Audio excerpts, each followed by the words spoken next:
যদি ওদের থেকে সাহায্য সহযোগিতা পাই আমি আমার হাজবেন্ডকে সুস্থ করে আনতে পারবো। দেশবাসীর হাতে বেগুনের হাতে অনুরোধ। আপনারা এই ছোট্ট শিশুটির ভবিষ্যতের কথা চিন্তা করে হলেও আপনারা সাহায্যের হাত বাড়িয়ে দিবেন। তার সাজানো গোছানো সংসার এখন এই মুহূর্তে আর কিছু নেই। সবাইকে রাউজানে বিচিত্রা পেজে স্বাগতম জানাচ্ছি। আজকে আমরা উপস্থিত হয়েছি পশ্চিম রাউজান রুদ্রপল্লী ৯ নম্বর ওয়ার্ডে। এখানে একজন পল্লী চিকিৎসক শান্টু পাল নামে একজন ব্যক্তি মানবতর জীবনযাপন করছে।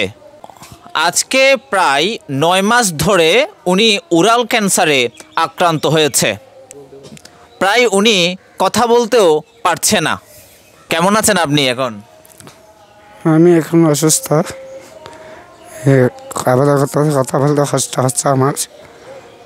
তো আমার চিকিৎসা সেটা সেগুলো মোটামুটি চিকিৎসা এখানে ডাক্তার বলছে আপনাকে বাড়ি দিতে হবে। তো আমি গত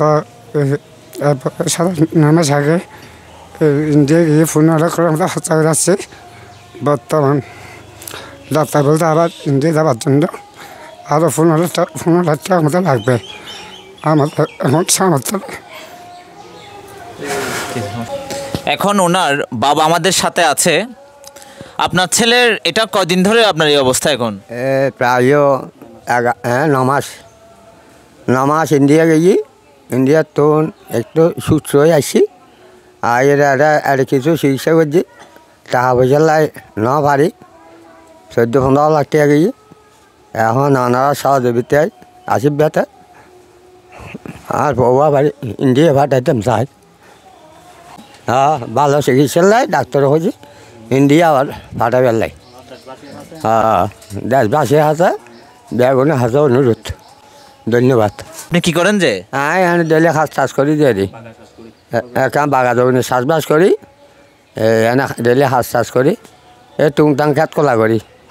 যা পয়সা টাকা পয়সা জমা আছে গরু টরু বেশি সব খরচ করি ফেলাই। এখন আর নাই, আর তার সামর্থ্য কিছু নেই। ফোয়াবেলা করি ফেললাই। ওনার স্ত্রী এখন আমাদের সাথে যুক্ত হয়েছেন। আমরা জানতে চাইবো উনি আগে কি ছিলেন সেটা। আমার হাজব্যান্ড ওই পল্লী চিকিৎসক ছিলেন, উনি মানুষের সেবা করতেন। কিন্তু এই অসুখটা হওয়ার পর উনি আর কিছুই করতে পারতেছেন না। আমরা এই অসুখটা হওয়ার পর বিভিন্ন জায়গায় আবেদন করছি, সরকার প্রশাসনের ওখানে, জেলা পরিষদে, সমাজসেবার কার্যালয়ে, কিন্তু আমরা কোনো অনুদান বা কোনো কিছু আমরা পাই নাই। তাই আমি প্রশাসনের আবেদন করছি যে প্রায় ৫-৬ মাস আগে। আচ্ছা, আপনারা মানে কি পরিমাণ সাহায্য সহযোগিতা পেলে আপনার স্বামীকে যথোপযুক্তভাবে চিকিৎসা করাতে পারবেন? আমরা প্রথমে যখন আমরা পাঠাইছি ইন্ডিয়াতে, তখন প্রায় ১৫ লাখ টাকা আমাদের খরচ হয়ে গেছে। এখন আবার আমাদের ডাক্তারে বলতেছে ইন্ডিয়া নিয়ে যাওয়ার জন্য। ওখানে আবার এত টাকা আমাদের প্রয়োজন, প্রায় ১৫ লাখ টাকার মতোই আমাদের প্রয়োজন। আপনারা কি ইতিমধ্যে কোনো সাহায্য সহযোগিতা পেয়েছিলেন? আমরা জেলা প্রশাসন বা সরকারের কাছ থেকে কোনো সহযোগিতা এখনও পাই নাই। যেগুলো আবেদন করছি এগুলোতে এখনও কোনো সহযোগিতা পাই না। আমি জেলা প্রশাসন আর সরকারের কাছে দৃষ্টি আকর্ষণ করতেছি যাতে আমরা এই অনুদানটা পাই। আমরা যদি ওদের থেকে সাহায্য সহযোগিতা পাই আমি আমার হাজব্যান্ডকে সুস্থ করে আনতে পারবো। আমার হাজব্যান্ডের নাম শান্টু পাল। হ্যাঁ, আমি ওনার প্রতিবেশী শান্টু পালের কাকা সম্পর্ক হই। আসলে উনি খুব ভালো ছেলে ছিল এবং টকবগে ছিল, সবার সাথে চিকিৎসার জন্য রাত দিন অবহেলা করতো না। কিন্তু হঠাৎ এটা ধরার পর আমরাও খুব হতবাক হয়ে গেছি। ওনার একটি মাত্র সন্তান, যার বয়স ৪ বছর। তার সাজানো গোছানো সংসার এখন এই মুহূর্তে আর কিছু নেই। এখন যা টাকা ছিল সব খরচ হয়ে গেছে। আমার বিনীত অনুরোধ দেশবাসীর হাতে সবাই যদি ওনাকে একটু সাহায্য হাতটা বাড়ান, আমার মনে হয় সে আগের দিনগুলো আবার ফিরে পাবে। আমি সমাজের এবং প্রশাসনের বিত্তবানদের বিনীত অনুরোধ করছি, আপনারা সবাই ওনাকে একটু সাহায্য হাত বাড়িয়ে দিন, দেখবেন ওনার নতুন আবার জীবন শুরু হবে। আসলে শান্তদা অনেক ভালো ছেলে ছিল। উনি আমাদের গ্রামে মানে বিনা পয়সায় সবাই ট্রিটমেন্ট করতো, রাত দিন ডাকলে সবাই কাছে পেত। হঠাৎ করে যে উনি এই মানে দুরারোগ্য ক্যান্সারে আক্রান্ত হয়েছে, আমরা সবাই হতবাক, মানে আমরাও ভেঙে পড়ছি। তাই আমি চাইব যে কি বিত্তমান এবং প্রশাসনের কাছে আকুল আবেদন করব আপনারা যেন সাহায্য সহযোগিতা করে আমাদের মাঝে, যেন উনি এই ইন্ডিয়াতে ভালো ট্রিটমেন্ট নিয়ে আমাদের মাঝে ফিরে আসে।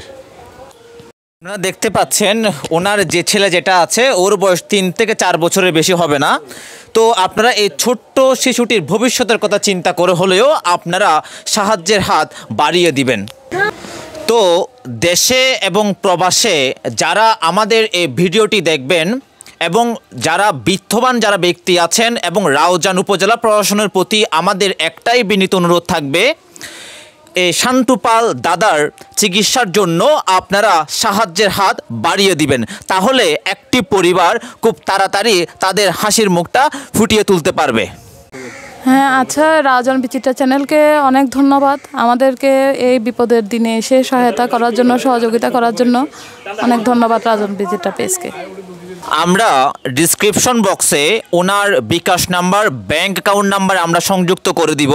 আপনারা যে যেখান থেকে পারেন, যে যতটুকু পারেন ওনার সাহায্যের জন্য আপনারা এগিয়ে আসুন। হয়তো আপনার একটি সাহায্যের জন্য বেঁচে যেতে পারে একটি পরিবার এবং একজন পল্লী চিকিৎসক।